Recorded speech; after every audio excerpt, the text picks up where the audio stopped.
Hello, my name is Darlene. I am doing my project on Shenandoah County, Virginia for my community project. I would first like to share with you a brief map of Shenandoah County. Shenandoah County has 6 incorporated towns, which include Edinburgh, Mount Jackson, Toms Brook, New Market, Strasburg, and Woodstock.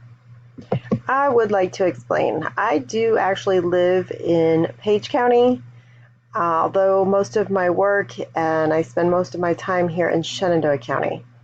I also work, my main office is in Frederick County, and my family lives here in Warren County. So again, I live here in Page County, which is absolutely beautiful, and I do love it, but I work mainly in Shenandoah County and spend most of my time there, which is why I chose to focus there. Shenandoah County, it was established in 1772. And as I said, it has 6 incorporated towns: New Market, Mount Jackson, Edinburgh, Woodstock, Toms Brook, and Strasburg. And the major physical feature, in addition to the mountains in the Shenandoah, or is the Shenandoah River, The valley is also known for natural resources such as iron deposits and limestone. Agriculture is a major use of the land here in Shenandoah County, which include the use for corn, hay, cattle, sheep, llamas, horses, apples, peaches, and grapes, and all of which contribute to the economy here in Shenandoah County. Education, religion, and politics are important to Shenandoah County residents. Some of the beauty in Shenandoah County are the crystalline formations, which you can find at the underground caverns of Luray Caverns and Shenandoah Caverns, which you can see are absolutely gorgeous. The demographics of Shenandoah County would include the population being of 43,707. The race is predominantly white at 89%. Hispanic makes up 2.1%. Black is 0.6%. 6.1% are Hispanic, 2.1% are Black, 0.6% are Asian, and 1.1% are mixed. The median age is 42. I found these statistics kind of fascinating, so I put them in here as well, that there are more white-collar workers than blue-collar workers, which was kind of interesting to me, since this area mainly is made up of retail stores. So that's quite surprising. So many people do commute to the DC area from here, even though it's a good hour and a half, 2 hours away. Education, I was surprised to find as many graduate degrees and the college, or actually just any college whatsoever. Again, because I thought there was more blue-collar workers here than white-collar. So I was surprised to see the statistics here for education.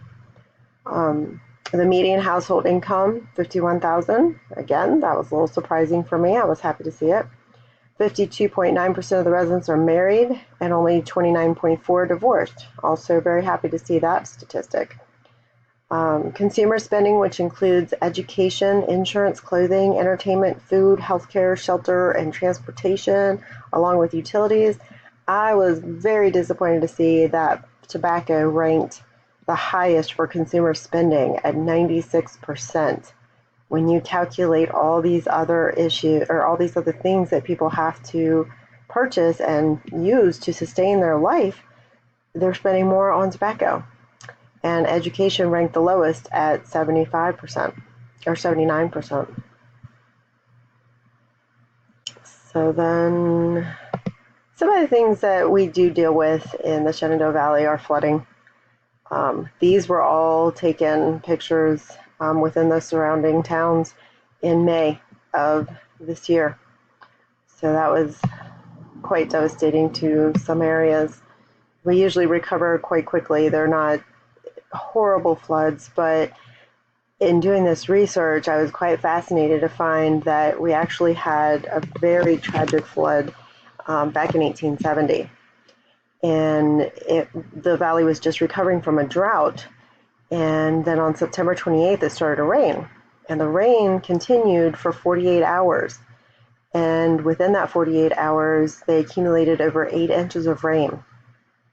The river was the Shenandoah River was 30 feet above its normal level, and it resulted in a tragic flood.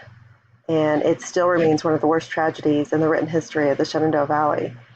The flood was just, it devastated the area, and it actually went all the way to the DC area, which I did not realize that we had such a large flood that covered such a large span.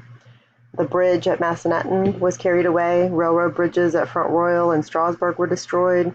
Bridges on the Valley Turnpike at Mount Jackson Manor, Newmarket Depot, Mount Crawford, Bridgewater, Mount Sidney, and even the White House were destroyed. Residents were cut from the outside world and as completely as they had been during the Civil War, which was quite fascinating for me to read. Estimated flood damage may have been as high as 5 million, which took also at least 50 lives. But since then, I was happy to see that 150 dams were made, mostly for agricultural and community protection against flooding. But in the recent years, they do need rehabilitation. So approximately a third of them do need rehabilitation. And in the year of 2000, and that was in the year of 2000 that they discovered that. And the Dam Rehabilitation Program, which is formally known as the Small Watershed Rehabilitation, they amended one of their laws, and they've made efforts to rehabilitate these dams. Sorry, I'm seeing typos as I'm going. I need to go back and fix this before I turn it in. The traffic in the valley is awesome. I absolutely love living here. I lived in Northern Virginia, and it's night and day. This is the 81 corridor. This is the road I travel mainly every day. You see that it's not very heavily traveled. There are times, of course, just like any highway, that it does get backed up. But this is what you generally see. Traffic moves and flows. These are some small country back roads. I travel these often too, going to see clients daily.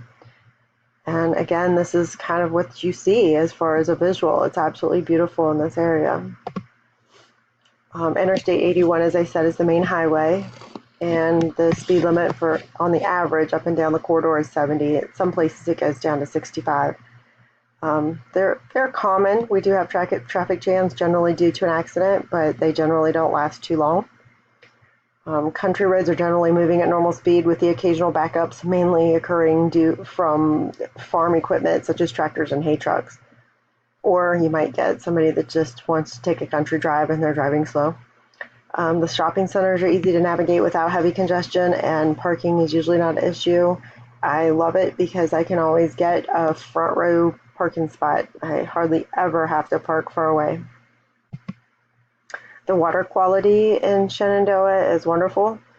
Actually, I'm sorry, I was thinking of the air quality. The water quality could use some improvement. The majority of residents get their water from a well, which I myself do as well. It's not uncommon to have lead due to the lead pipes, or hardness and sodium from well water. But also what you have to really be concerned of, because of the agricultural land here and the runoff from the cows and the animals that people raise, the E. coli and coliform bacteria are common to seep into the well waters, and that's not good. In 2013, a water quality test was performed and 81 samples were collected, and 95% of the samples were from a well, and the results were not great. 61.7% positive for total coliform bacteria and 22.2% for E. coli. I actually had to deal with this myself, and we've resorted to using ultraviolet light as well as a water filter, which I've had it tested since then, and we are clear and free, thank goodness. As I said, the air quality is really good, actually. As you can see, 0 to 50 is good, and if you look from 99 to 2009, here's 50, and you can see that it generally stays below that, which is actually really good. Sometimes the air quality gets a little stagnant here, just generally because we have a lot of humidity here on the East Coast. Police and fire protection, we have plenty. It's amazing. We have, the state had 340 law enforcement agencies, and that it means it's about 293 for each 100,000 residents, which I think is pretty good. The Shenandoah County Fire Department directly includes 21 fire departments and fire stations. Generally, there's one not far from everyone's house. Now, being out way out in the country, yes, some areas can be a little tricky. But of course, we have our fire hydrants out in that direction. The crime rate is actually pretty good where we live. I'm very pleased with it. As you can see, this over here to the right, from 2010 to 2016, if you compare violent crimes to the U.S. national average, Shenandoah County stays well below. Same thing with property crime rates. And if you look over here, it kind of gives you an idea of what types of crime there are. And there really isn't a huge majority of crime. Generally, what we hear about is drugs, more so than anything. Community assessment. So the elements of a good community compared to mine. I am actually very pleased with my findings. I really enjoyed this project. I was quite surprised at how much time I spent, I think more than I should have on, gathering my evidence, but I was very happy, and it was fascinating to learn about the community, more so than what I thought I knew. But, talking about safety, I think we have adequate police and fire protection. I think we generally have clean air, the traffic conditions are good, and we do have low crime rates. And additionally, the opportunities for freedom of religion, political beliefs, and recreation opportunities, they are abundant. And I like that the marriage percentage is more than half of the population. So that means more married couples, 52.9%, I believe is what it is, are married rather than not. What changes or improvements would I make if I could? The water quality. I think something needs to be done. I am not anywhere in the science field, so I couldn't tell you what needs to be done, but I think there needs to be some improvements there. I would like to see some more diversity out in this direction. I'll get to the demographic sheet here shortly. Or I did get to that actually. We don't have a lot of diversity. And the social class can also use some improvements to create tolerance of the cultural differences if we were more diverse. The small percentage of population that are not white do see discrimination in this area because it's just an older area, and we have a lot of Civil War towns. It's not uncommon to see the Confederate flag flying on the back of somebody's truck. So overall, I'm actually very pleased with my community. I enjoyed doing this project. Here are the references if you're interested. Thank you for listening, and that concludes my presentation.